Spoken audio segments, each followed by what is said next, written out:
Friends, welcome to Ashu green channel. Monday விலாகுங்க. Work முடிச்சுட்டு evening வரும்போதே ரொம்ப டயர்டாக இருந்தது. சரி, இன்றைக்கி ஒரு நாள் கடையில் சாப்பிட்லான்னு சொல்லிட்டு எல்லாம் கிளம்பிட்டோம். இந்த அண்ணா எங்களுக்கு தெரிஞ்சவங்க தான். அவங்க கடையில் டேஸ்டெல்லாம் சூப்பராக இருக்கும். ரைஸு, சில்லி எல்லாமே. அடிக்கடி சாப்பிட மாட்டோம், என்றைக்கோ ஒரு நாள் கடையில் இந்த மாதிரி போய் சாப்பிடுவோங்க. சாப்பிட்டு கொஞ்சம் பால்லாம் வாங்க வேண்டியிருக்கு, திங்ஸ் எல்லாம் வாங்கிட்டு வீட்டுக்கு போகலாம் அப்படின்னு சொல்லிட்டு வீட்டுக்கு வந்துட்டேங்க. பால் வாங்கிட்டு வந்தேன். இந்த ஃப்ரிட்ஜு கொஞ்சம் ப்ராப்ளம், அதனால தான் பால் வாங்கிட்டு வந்து காய வச்சு வைக்கணும். அதனால தான் பால் வாங்கிட்டு வந்துட்டேங்க. மாவு கொஞ்சம் அரைக்கலை.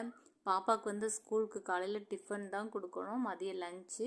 காலையில் டிஃபனுக்கு மாவும் நான் அரைக்கலை, மாவு வாங்கிட்டு வந்துட்டேன். பால் வாங்கிட்டு வந்து பாத்திரத்தில் ஊற்றி காய வச்சு வச்சுட்டேங்க. மாவும் பக்கெட்டில் ட்ரான்ஸ்ஃபர் பண்ணிட்டேன். எங்கள் மாமியார் கொஞ்சம் தோட்டத்திலே தக்காளி பழம்லாம் எங்கள் ஊர்லேருந்து வாங்கி கொடுத்துட்ருந்தாங்க அவர்கிட்ட. அதுதான் பழுத்த தக்காளி கொஞ்சம் காய் வெட்டான்னு அவர்கிட்ட சொல்லிகிட்டு இருந்தேன். இது எங்கள் செடியிலே இந்த மிளகாவை பறிச்சுட்டு வந்தார் எங்கள் வீட்டுக்காரர். ஃப்ரெஷ்ஷாக இருக்குது பாருங்கள், தோட்டத்திலே வாங்கி கொடுத்துட்டு இருந்தாங்க. கத்திரிக்காய் செமையாக இருக்குது, தேங்காவும் எல்லாம் கொடுத்துட்டு இருந்தாங்க.